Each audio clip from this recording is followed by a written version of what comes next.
It's about that time again. We're doing some more foraging from our garden, and today we're getting some onion bulbs from this wild onion grass that was growing in our yard. A few bulbs did fall off when I first dug it out of the ground, so this is what we'll be working with when we're done. And real quick, I'm going to trim off the tops of these onion grass because we have younger growth that will be sweeter and better for chives. This is pretty woody and stalky, and it won't be good for drying and making herb powder. So we're going to cut those off. We're going to cut them down as close as we can to this little root ball, and then we're going to wash those off real quick. This was just one clump growing in the garden. As you can see, they can get to be very, very small, but they can also get pretty big too. So let's see what this harvest gives us. Just like that, we've got our onion bulb harvest. So as you see, there's these tiny little pieces that are growing on the sides.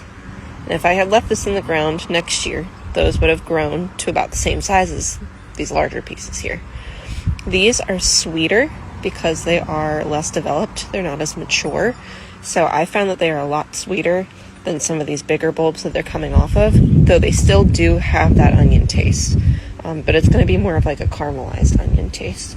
So I'm going to get these washed off. I'm going to trim the roots and then get them ready for using in recipes this week. Alright, here goes nothing. Woo! Time to wash these bad boys off. So lots of these have quite a bit of root structure to them, especially the larger they are, the deeper the roots will be. That's why it's so important to dig around your plant and not go at an angle, because that'll allow you to get all of the roots and any stragglers that might be underneath and around. So once we've got it cleaned off, I'll kind of separate these smaller pieces off of the outsides. We'll be using the small pieces like these. We'll just crush them and add them to the pan while we're cooking. And some of these larger ones will be roasted alongside some potatoes tonight. So I've gone ahead and separated my little onions from the larger bulbs. There's no reason why you can't keep them together for storage, but I do intend on using them for very different recipes. So I'm just laying them out now to finish drying before taking them to the kitchen and using later.